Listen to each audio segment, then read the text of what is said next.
Americans tend to think of the post-war years as the time of the Cold War, the 4-decade span when World War III seemed nigh.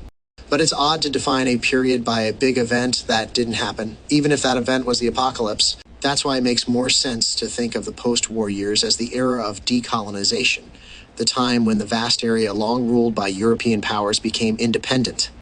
British India was the most populous of these colonies and close to the first to break away. By the end of 1975, almost nothing was left of the former empires of Britain, France, the Netherlands, Belgium, or Portugal. The driving force behind decolonization was, of course, nationalism. Modern media and varying degrees of Soviet sponsorship convinced native elites that they were not truly subjects of the British, French, Dutch, Belgian, or Portuguese empires, but rather mislabeled Indians, Algerians, Indonesians, Congolese, and Angolans. Once colonized elites embraced these new national identities, they started convincing lower status natives to do the same.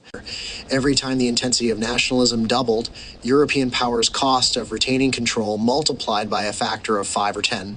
How much did the median inhabitant of British India actually care about independence? Barely at all, in my estimation. But once independence, movements had native elites and 20% of the population on their side. Europeans hastily threw in the towel. Which raises an intriguing question. If nationalism had not taken root in European colonies, what would have happened instead? I have little doubt that the results would have been vastly better overall. Visualize no horrifying wars against the European occupiers, no horrifying civil wars between rival independence factions to take command after the Europeans' departure. No mad dashes to full-blown socialism, no nationalizations of foreign investors, no inane attempts to achieve autarky, no draconian population control. Within this idyllic space, however, a wide spectrum of outcomes still remains. How I see the plausible endpoints of this continuum, the most optimistic plausible scenario. Each empire turns into a zone of free trade and free migration. For the vast British and French empires, this approximates open borders. The gains for the Dutch, Belgian, and Portuguese empires are far smaller, but still plausibly lead to much higher economic growth for home countries and colonies alike. Added bonus, the free migration zone dramatically curtails the European welfare state, because offering first world benefits to unlimited third world migrants would be both massively expensive and politically horrifying. The least optimistic plausible scenario, despite lack of nationalist sentiment in the colonies, nationalism grows in the mother countries. Instead of creating zones of free trade and free migration, Britain, France, the Netherlands, Belgium, and Portugal turn to protectionism and restrictionism against their own colonial possessions. Despite these barriers, sharing a single government almost inevitably leads to high levels of integration, sparking the rise of vocal European movements to give their colonies independence whether they like it or not. They might call it divestment or severance or just independence, but it ends with a world much like our own, probably minus most of the horrific violence of actually existing decolonization. Granted, both of these plausible endpoints still strain credulity. In the most optimistic scenario, Europeans adopt extremely expansive notions of group identity. The English would have to accept Indians, if not as metaphorical brothers, then at least as metaphorical cousins. The French would have to do the same not only for North African Muslims, but Black Africans, and so on.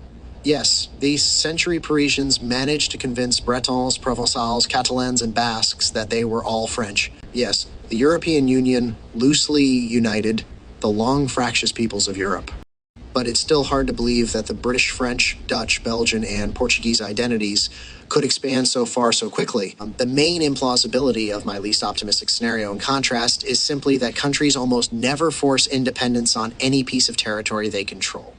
Malaysia's expulsion of Singapore is the sole example I know of in all of history. So what really would have happened if nationalism had not taken root in Europe's colonies?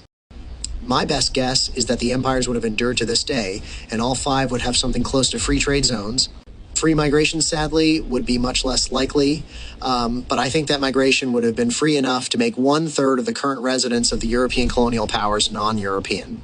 Of course, that's just a guess. What do you think would have happened? In this flipped post, I invite you to share your thoughts in the comments. Please avoid hyperbole and paranoia and focus on what actually would have happened rather than what you hope would have happened. I rarely respond to comments But if there's a good pool of thoughtful replies, I'll react in a follow-up post. P.S. To simplify the narrative, I knowingly omitted us rule over the Philippines. I doubt the islands would have gained statehood, but in the absence of a Filipino nationalist movement, I think there's at least a 30% chance the two countries would now belong to a common zone of free trade and free migration. If you correctly identify the Soviet Union with the Russian Empire, the era of decolonization continues to 1991, when Russia finally lost its 14 colonies.